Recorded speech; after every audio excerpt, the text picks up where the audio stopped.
Bonjour à toutes et à tous, je suis Valentin Decker, le fondateur de Sauce Writing et bienvenue dans cette vidéo foire aux questions sur l'écriture. Je vous ai demandé il y a quelques jours, quelques semaines sur Twitter, LinkedIn de m'envoyer des questions par rapport à l'écriture, des questions que vous posez sur le processus d'écriture en général, sur comment on structure un article, comment on trouve des idées, comment on prend des notes. Et aujourd'hui, je vais prendre le temps d'y répondre dans cette vidéo qui sera également disponible au format podcast sur le podcast Sauce Writing. Donc sans plus tarder, c'est parti. Première question, Yann me demande combien de temps je passe en moyenne pour écrire un article de blog. C'est une question qu'on me pose assez souvent et en fait ma réponse va être prévisible, mais ça dépend beaucoup de l'article que j'écris. En ce moment et depuis quelques mois, un an et demi, j'essaie d'écrire des articles qui sont assez longs. Certains font 3, 4 000, 5 000 mots. Donc ça prend beaucoup de temps, c'est assez long. Moi, ce que j'essaie de faire, c'est que j'ai un créneau que je bloque tous les matins. Et j'écris à peu près 1h30. En tout cas, j'avance mon article. Donc parfois, c'est de la phase de réflexion, de construction du plan. Des fois, c'est de la phase de rédaction pure. Et à tout moment, c'est de la phase de relecture. Donc grosso modo, j'avance par bloc de 1h30 tous les jours, tous les matins. Et disons que si je fais une fourchette assez large, un article me prend entre 2 et 3 semaines au rythme de 1h30 par jour. Donc voilà à peu près. Moi je suis pas de l'école de ceux qui se bloquent des plages de 4 heures pour écrire non-stop. Moi j'arrive pas. Moi ce qui fonctionne avec moi et ce que je recommande aussi, c'est de fonctionner par petits bouts, d'avancer un peu tous les jours et à la fin ça avance. À la fin votre article se termine et votre article, eh bien, vous pouvez le sortir. Donc un peu tous les jours et à peu près 2 à 3 semaines entre le moment où j'ai l'idée, je commence à travailler dessus et où l'article sort. Et après il arrive également que je commence à travailler sur des articles, où je commence à jeter des idées, je les laisse reposer et je les reprends quelques semaines, quelques mois après, mais ça sort un peu du cadre de la question. Question suivante, Pierre qui nous dit: je commence ma chaîne YouTube et j'ai tendance à vouloir dire plein de choses et à m'éparpiller à tel point que quand je commence à écrire, je bloque car je ne sais pas par où commencer. Est-ce que tu as un conseil pour structurer un peu la démarche? Il y a deux choses que je peux dire sur le sujet. La première chose, c'est quand on veut commencer à créer du contenu, alors là c'est de la vidéo mais pour du texte c'est pareil, quand on veut commencer à écrire ou créer du contenu, moi je recommande d'avoir une approche désintéressée où en fait votre seul but, c'est de sortir du contenu, d'être régulier et de publier régulièrement. De ne pas vouloir faire tout de suite des masterpieces, de ne pas vouloir faire tout de suite des grosses pièces de contenu qui prennent beaucoup de temps, qui prennent 3 semaines comme ce que je fais actuellement, mais de démarrer par des articles, par des vidéos, alors des vidéos c'est un peu plus long, mais de démarrer par des articles ou des textes qui peuvent être terminés beaucoup plus rapidement. En 1 ou 2 jours de travail, en quelques heures de travail, l'article est terminé, et comme ça tu as moins ce risque de décourager ou d'abandonner parce que tu fais des trucs trop gros et donc en fait tu vois jamais le bout et c'est super compliqué. Première chose, donc créer et privilégier les contenus un peu plus courts pour privilégier la consistance et la régularité. Ensuite, il y a une autre partie de la question à mon sens qui est, une fois que tu as choisi ton contenu, tu as choisi l'idée, comment tu le structures, comment tu l'organises pour avoir une trame et partir dans tous les sens. Pour ça, et je crois que je vais en revenir juste après, mais moi j'ai une méthode qui consiste à partir toujours de la thèse avant de commencer à écrire, avant de commencer à avancer sur l'article, avant de commencer à écrire mon script. Je commence toujours par me demander qu'est-ce que j'ai envie de raconter, qu'est-ce que j'ai envie de dire concrètement avec cet article. Je le formule sous forme d'une phrase qui est souvent une affirmation. À la fin de mon article, j'ai envie que mon lecteur il ait retenu ça, il ait retenu cette phrase. Et en fait cette phrase, elle va me donner l'angle de l'article, de mon contenu. Et elle va guider, elle va structurer toute la structure du contenu et tout le plan que je vais dérouler ensuite. Parce que souvent, en fait, on se rend compte que cette phrase, cette thèse, elle va vous donner globalement la partie 1, la partie 2, la partie 3, ce que vous allez devoir dire. Faire ce travail de thèse et plus globalement, et c'est ce que je recommande également, et je le vois dans le bootcamp d'écriture que j'anime, c'est ne pas se jeter la tête la première dans l'écriture, ne pas vouloir y aller tout de suite et commencer à écrire, mais d'abord prendre du temps, plusieurs heures, quelques heures, pour réfléchir à ce qu'on veut dire et travailler la structure. Passez du temps avant de commencer à écrire, parce que tout ce temps-là, c'est du temps que vous allez gagner sur la suite. Si vous commencez à écrire tout de suite sans vraiment réfléchir, eh bien, vous allez devoir sans cesse vous demander « Ok, qu'est-ce que je voulais dire avant ?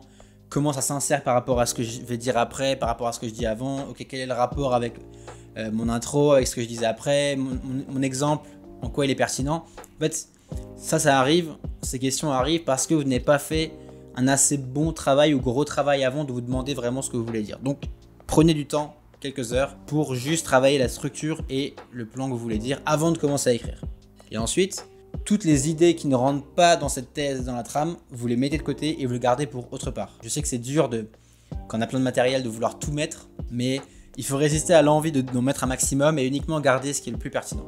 Clémence me demande comment réussir à sortir de ces automatismes d'écriture au niveau du style quand on éprouve le besoin de varier son style et de diversifier sa plume. Si je schématise, si je résume la question de Clémence, c'est comment est-ce que on s'essaie à d'autres styles et à d'autres types d'écriture. Le truc, je pense, qui va pouvoir t'aider, et c'est valable au sens large, c'est de lire du contenu, de consommer du contenu que tu aimerais écrire. Moi, c'est un truc qui m'a beaucoup aidé, c'est quand j'ai commencé à écrire, j'ai bouffé des centaines et des centaines d'articles d'auteurs qui m'inspiraient et auxquels je voulais ressembler. Et en fait, plus je les consommais, et plus je comprenais comment ils structuraient leurs articles, plus je comprenais les subtilités, les nuances de leur écriture, et plus moi je l'internalisais, et ça devenait un peu mon référentiel. Donc si aujourd'hui tu as le sentiment d'avoir un référentiel qui n'est pas adapté, ou que tu veux en changer le contenu que tu consommes pour aller davantage vers du contenu que tu aimerais écrire, c'est très puissant. Et après il y a cette démarche consciente de dès que tu écris, il va falloir faire l'effort de travailler dans ok, je veux écrire ce type d'article là, donc c'est une démarche intentionnelle de le faire. Et le dernier point que je peux éventuellement te dire, c'est être relu par quelqu'un. Le fait de dire à quelqu'un j'aimerais faire un article comme ça, moi j'ai écrit ça, est-ce que tu peux m'aider à m'approcher de ça là et à éditer ou à relire mon article avec cet article là auquel j'aimerais rassembler comme modèle, comme référentiel. Ça peut être très utile parce que quand on écrit, on a du mal à sortir de sa tête et on a la tête dans le guidon, et donc c'est pour ça qu'avoir des gens qui te relisent, c'est très puissant. Et si tu peux avoir des gens comme ça autour de toi, je t'encourage vraiment à le faire. Ulysse qui me demande mon avis sur la méthode Zettelkasten. Alors, la méthode Zettelkasten, c'est une méthode pour prendre des notes et pour structurer son cerveau. On parle beaucoup de second cerveau. C'est l'idée que en fait, il y a toutes les parties des meilleurs contenus que tu lis qui sont accessibles sur un Notion par exemple ou sur d'autres outils, et dans lesquels tu peux aller piocher à différents moments en fonction de tes articles, en fonction de tes besoins. Alors, j'ai pas creusé la méthode Zettelkasten en particulier de manière très précise. Moi, ce que je peux dire sur le sujet de la prise de notes au sens large, c'est que moi, j'en ai essayé plein. J'ai essayé un système dont parle l'auteur Ryan Holiday, qui est d'écrire sur des petits bouts de papier comme ça et de stocker les bouts de papier. Donc c'est des note cards, on écrit des idées, des citations dessus et on les stocke quelque part. L'inconvénient, c'est qu'il faut du papier, il faut le transporter, il faut le stocker, c'est pas facile. Et ça demande beaucoup d'efforts manuels. J'ai testé plein de systèmes sur Notion, sur Bear, sur Evernote, plein d'outils différents. Et en fait, je me suis rendu compte que j'appliquais des systèmes pendant quelques semaines, parfois quelques mois au mieux. Et à un moment, j'abandonnais et j'arrivais plus du tout à m'y remettre. Et du coup, ce qui fait qu'aujourd'hui, j'avais plein de notes partout. J'avais des notes en papier, des notes sur mon Google Drive, des notes sur des carnets. J'aime aussi beaucoup le carnet, donc j'avais des notes sur carnet, j'avais des notes sur Evernote, sur Notion. Mais à chaque fois, j'ai abandonné parce que pour moi, il y a deux choses qui sont très importantes sur un système de prise de notes. Et je m'en suis rendu compte a posteriori, c'est 1. Limiter au maximum l'effort manuel. S'il y a un effort manuel qui est trop important à fournir, à savoir entrer manuellement des idées ou prendre un bouquin, lire des idées et les reporter sur un Notion par exemple, j'abandonne. Parce que c'est trop chronophage, parce que ça me demande trop de temps, parce que j'ai déjà beaucoup trop de choses à faire déjà aujourd'hui, et en fait je peux pas me rajouter 3 heures dans la semaine à faire que ça, même si c'est très bénéfique. Et l'autre chose, c'est qu'il faut un système que l'on puisse accéder facilement, dans lequel on peut trouver les idées qu'on cherche quand on en a besoin. Et c'est pour ça que le papier, c'est pas efficace, parce que en fait on passe beaucoup de temps à... C'est pas catégorisé, c'est pas trié, et on n'a aucun moyen de recherche. Il faut aller repasser sur tout ce qu'on a écrit pour trouver le bon passage, et plus on a de carnet et plus ça devient dur. Donc moi j'ai construit un système qui est très simple, qui se base sur 2 outils qui sont Instapaper et Evernote. Sur Instapaper, je sauvegarde tous les articles que j'ai envie de lire, je surligne les passages qui m'intéressent, et ensuite ils se mettent automatiquement sur un Evernote. J'ai rien besoin de faire, c'est pas manuel, il n'y a rien à faire. Et sur Evernote, ils sont centralisés et je peux y accéder via une fonction de recherche. C'est pas très élaboré, c'est pas très poussé comme système. Il n'y a pas de croisement d'idées, il n'y a pas de cluster d'idées comme font d'autres logiciels comme Rome Research ou Obsidian.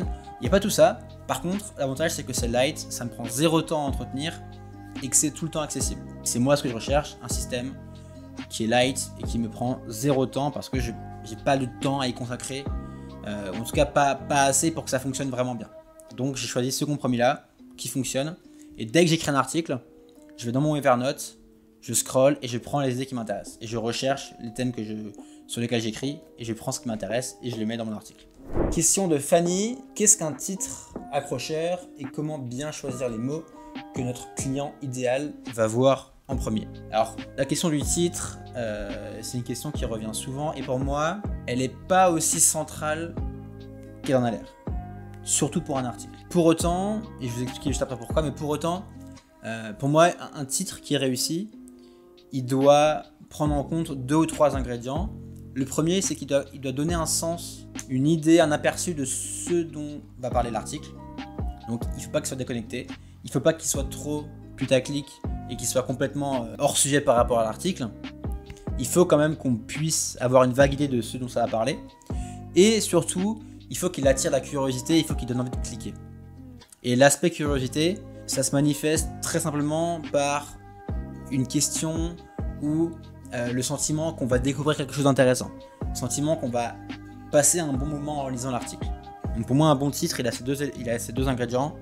Un côté assez explicite, ou en tout cas on sait de quoi on parle, et un côté où ça attise ma curiosité et j'ai envie d'aller plus loin. Ensuite, pourquoi est-ce que je dis que le titre c'est pas si important que ça? Parce que pour moi, ce qui est plus important, c'est la relation que tu vas créer avant avec tes lecteurs. Au moment où ils voient ton nom avec ton article, ils voient le titre, quel a priori ils ont sur toi? Est-ce qu'ils se disent « Ah, j'ai déjà lu ce que cette personne a écrit, c'est quali, donc je vais cliquer et quelque part peu importe le titre » Ou est-ce qu'ils se disent « J'ai déjà lu un truc, c'était pas terrible, donc je suis pas encouragé à recliquer et à redonner de mon temps pour aller lire l'article ». Et c'est vraiment ça qui est important, c'est parce que c'est l'idée que chaque contenu que vous écrivez, chaque interaction que vous avez avec votre communauté, votre audience, c'est une occasion de créer, de détruire de la confiance. Si ce que vous faites c'est bon, de qualité, ça intéresse la personne, vous allez gagner un capital crédibilité, un capital sympathie, un capital confiance qui va faire que, limite, peu importe le titre de votre article, la personne va cliquer et va avoir envie de lire. Et moi, c'est l'effet que je recherche, c'est je veux que chaque article du blog Socialwriting soit, entre guillemets, tellement bon ou tellement poussé que le lecteur passe un bon moment et que, limite, peu importe la thématique, peu importe le titre de ce que je sorte après, il a envie de lire parce qu'il se dit « Ah, en fait, je sais qu'il passe un bon moment.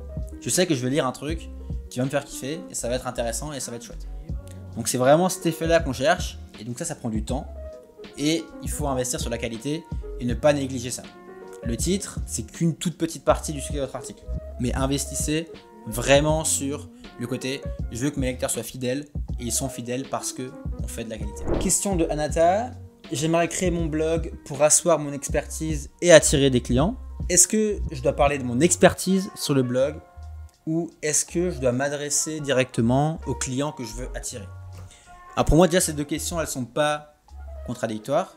Elles peuvent très bien se mêler l'une à l'autre. Et moi, globalement, ce que je dis, c'est que il faut essayer de voir si tu vends tes idées, si tu vends tes services en tant qu'indépendant, en tant que consultant, tu as envie d'essayer de créer comme un média autour de ton service et de parler de ta thématique au sens large pour intéresser des gens qui sont intéressés par la thématique. Le piège, c'est de vouloir faire des articles où tu parles de tes services, où tu expliques en quoi ce que tu fais c'est formidable, en quoi tu es compétente et en quoi tu apportes plein de valeur à tes clients. Ça, c'est un peu le piège. Pour moi, tu as plutôt intérêt à écrire des articles qui soient intéressants en soi, qui soulèvent des questions qui sont pertinentes, qui apportent des réponses à des questions, qui donnent envie d'être lus en soi et qui donnent envie de te découvrir, qui donnent envie de passer du temps avec toi, qui donnent envie de découvrir tes idées et d'aller plus loin.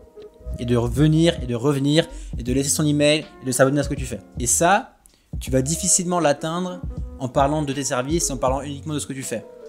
Parce que personne n'a envie d'être constamment bombardé de communication commerciale. Les gens, ce qu'ils veulent, c'est lire tes bonnes idées.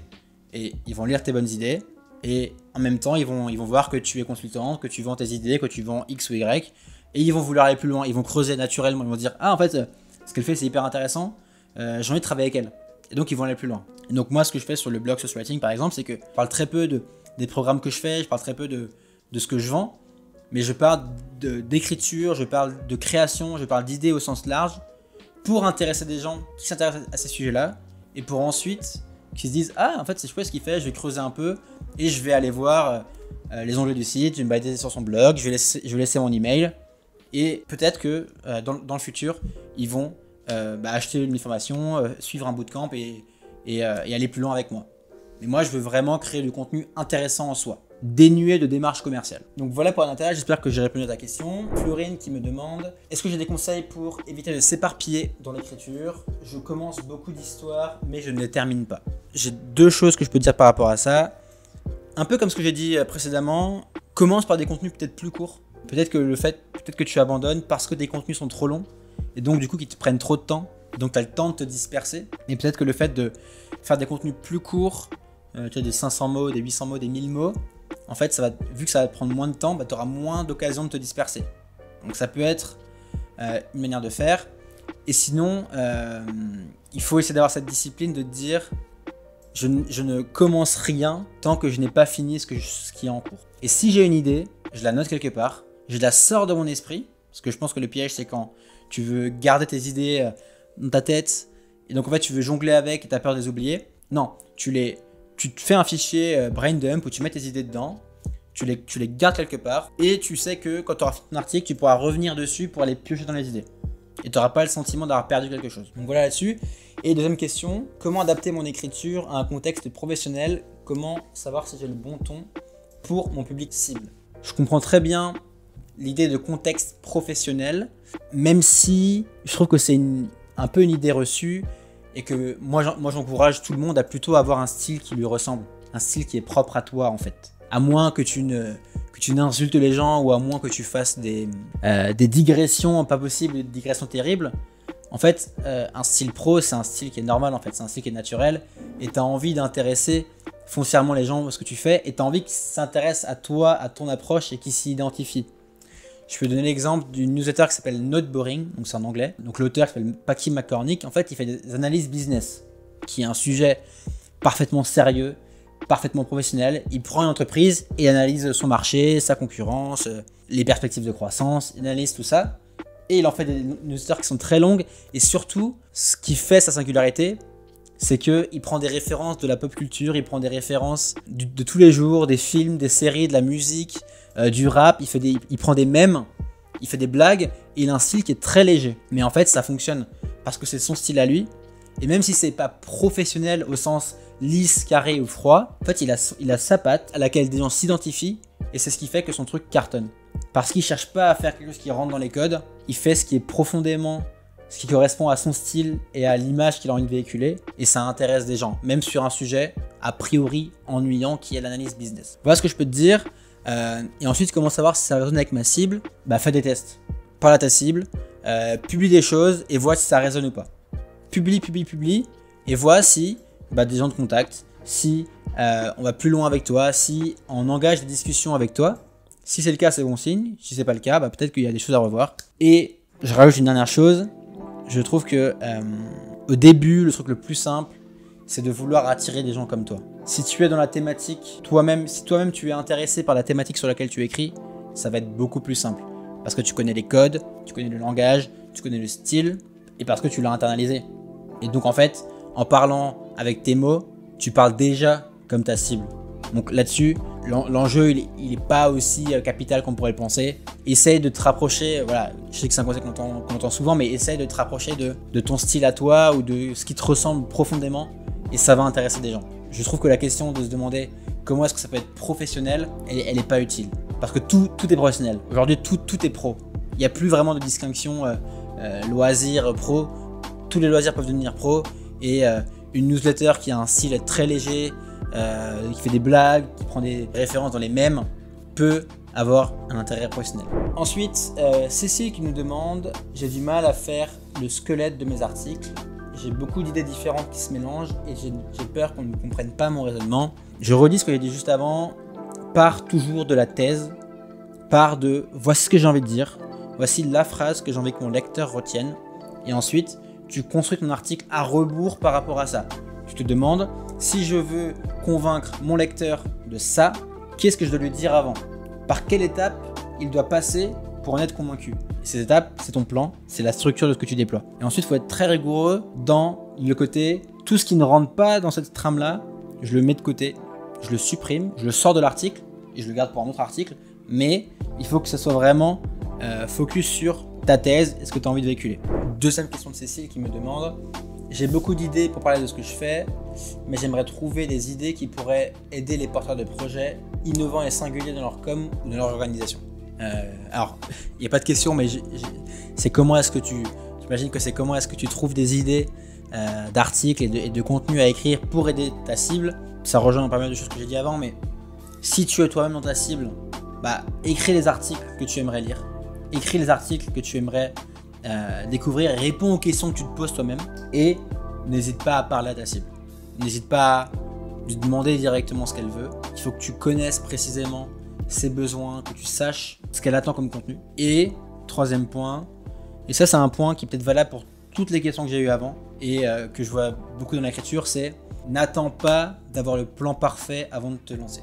On va terminer là-dessus, mais n'attends pas d'avoir 100 idées de contenu avec un calendrier très précis, n'attends pas de savoir exactement de quoi tu vas parler avant de démarrer, parce que sinon tu ne démarreras jamais. Essaye de faire, esquisse un plan rapide qui te prend quelques heures, brainstorm quelques idées de contenu et lance-toi. Commence à écrire, commence à créer du contenu, commence à publier ton contenu, commence à le distribuer, commence à échanger avec des gens et vois où ça te conduit. Et il y a un truc magique quand on crée, ça c'est valable peu importe les créations, c'est que plus on crée, plus on a d'idées de choses à créer. La créativité, c'est une dynamique, c'est un cercle vertueux qui s'entretient. Et plus ça avance, et plus la boule de neige elle devient grosse, et plus il y a d'idées, et plus on manque de temps pour créer ces idées-là. Par contre, quand on démarre, il y a une inertie qui est très forte. Se lancer, c'est douloureux, c'est difficile, c'est effrayant même. Et donc on repousse. On veut vraiment attendre que tout soit parfait, on veut savoir exactement où on va mettre les pieds. Pour moi, c'est un piège. Moi, je recommande plutôt l'approche qui est: j'ai une vague idée de ce que je veux faire, je sais pas vraiment exactement à quoi ça va ressembler, je sais pas comment je gagne de l'argent avec, je sais pas exactement ce que je vais écrire. Par contre, je me lance. Et je reconnais que j'apprends à marcher en marchant, j'apprends à écrire en écrivant, j'apprends à trouver mes idées en sortant mes idées, et progressivement, tu vas voir que ça va se débloquer et tu auras trop d'idées par rapport au temps que tu as pour les mettre en place. Voilà pour cette foire aux questions. Si vous avez envie de commencer à écrire, j'ai un petit cours par mail gratuit qui dure 5 jours où je vous transmets toutes les bases étape par étape pour écrire un bon article de blog. Je vous le mets en commentaire de la vidéo ou en commentaire du podcast si vous écoutez en podcast. Si vous avez d'autres questions, je referai peut-être un deuxième épisode foire aux questions. Donc mettez-moi-les en commentaire de la vidéo ou envoyez-les-moi sur Twitter ou sur LinkedIn. Puis voilà, je vous donne rendez-vous sur saucewriting.com et je vous dis à très vite.